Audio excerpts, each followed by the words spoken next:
What's up, guys? I'm Steven. And I'm Kylie, and we're pretty confident that if you are watching this video and hopefully subscribe to our channel, then you are a host or a soon-to-be host that really cares about making your guest experience a great one. And it's one thing to have a good listing with good conversion rates to bookings, but if you can't live up to guest expectations on check-in day, you're going to be fighting an uphill battle with their perception of this day for the rest of it. Those first 10, 20, 30 minutes that the guest spends at the property really set the tone for the whole stay. So we've put together a few often overlooked areas that can really improve your guest experience during those critical first few minutes of their stay. The first thing is creating a check-in guide for your guests. If your guests can't find the house, or they don't know where they should park, or don't know how to use the lock on the front door, then they're not going to be in the best state of mind when they actually get into your house. We love when a guest sends us a message when they first get there that says, check-in was a breeze and the house looks great. And we have the Airbnb check-in instructions to thank for that. For most of the properties that we manage, directions to the house are pretty straightforward, but there is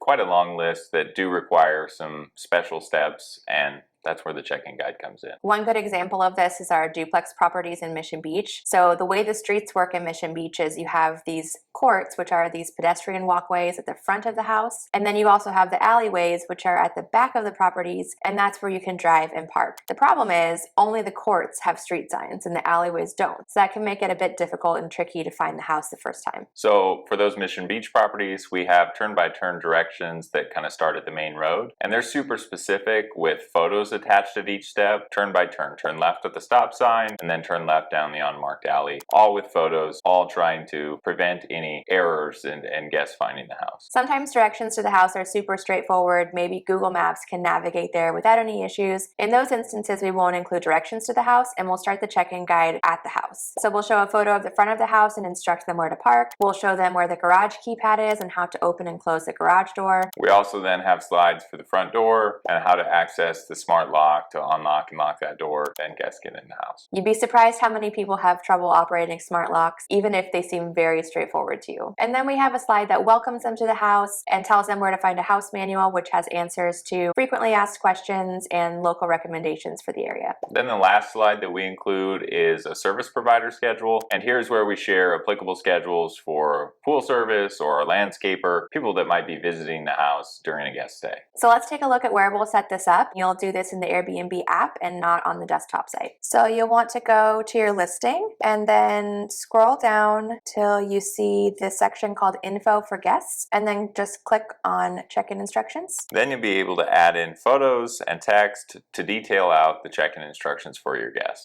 You can preview the slides and then hit publish whenever you're finished. These instructions will automatically become available for your guests in the few days before their check-in, but we also like to send them a link to these check-in instructions included with the codes on the day of their arrival. We've had a few instances of, oh, I didn't see the check-in instructions, and so sending them a link is a good reminder. It's a good way to up the percentage of guests who click through and read them, because it still happens that people don't. The only problem is that getting this link requires a couple steps. Airbnb doesn't make it super straightforward. The first thing is to open your listing page in a web browser. So we can open up this listing here for Indy Palms, and then we're going to click the little eye icon to preview the listing. Here at the top, inside the web address, you'll want to look for this number right here. It says airbnb.com/room, and then usually a long string of numbers, and that number is your listing number, and that's the one you're going to want to copy to get a link to the check-in instructions. And then the link for your check-in guide for your property will end up looking like this. So it'll say airbnb.com/reservations/check-in guide, and then another /, and then your property ID number, which is the number that Steven pointed out before. Then when you have that together, be sure to click on it and check that link. It'll work for you as the host if you're logged into your Airbnb profile, but it won't work for someone who doesn't have a confirmed stay at your property in the next few days. So you don't really have to worry about,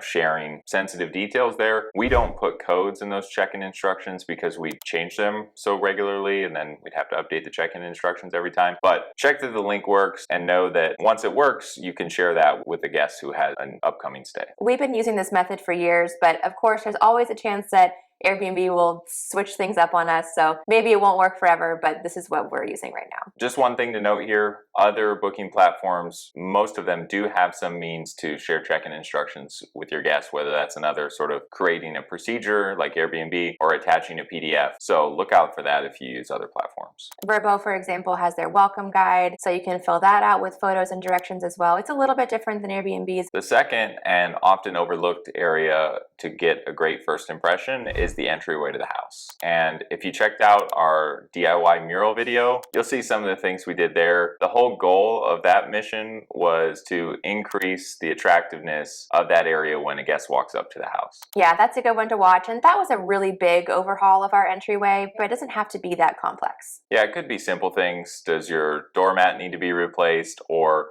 could your front door use a fresh coat of paint? Or does your entryway have enough lighting for guests that might be arriving after dark? We like to install dusk to dawn light bulbs or a Wi-Fi switch so we can operate remotely. And we'll leave a link to our favorite smart home equipment down in the description below. The third way that hosts can improve guest first impressions is to appeal to the five senses. So that's sight, smell, sound, taste, and touch. For sight, our focus is, does the property look just like it does in the listing photos, or better? Is it clean? Is it uncluttered? Is it pleasant to look at? Consistency is key, which is why we always do perfection inspections before each guest checks in. And if you watched our perfection inspection video, leave us a comment below. For smell, it's obvious you don't want your house to smell bad, but you also don't want a guest to walk in and smell some like overly strong perfumey scent. If you feel like there's a need for an air freshener, pick something really light and neutral. More of a clean scent than like a perfumey scent. You just don't want it to be overpowering when the guest walks in. My mom, for example, she gets like an instant headache if she's around any sort of really strong scent, and I know she can't be the only person out there that has that reaction. So neutral is best when it comes to smells. For sound, we always like to provide a white noise machine, even if the house is in a really quiet neighborhood. There's a lot of people, especially people traveling with kids, who appreciate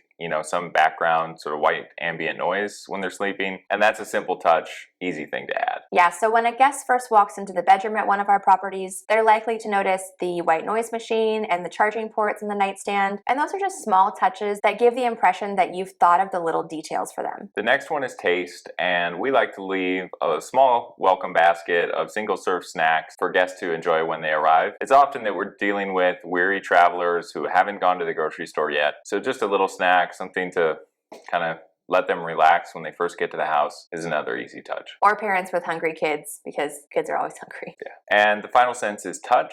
This can mean things like having soft sheets or towels, and maybe a soft, cozy throw blanket on the couch. You really don't have to think too hard about all of these things. They're really straightforward and small, but also really impactful. We really hope you found some good tips in the video today, and let us know in the comments what you think or which ones you plan to implement into your listing. Thanks for watching, and we'll see you in the next video.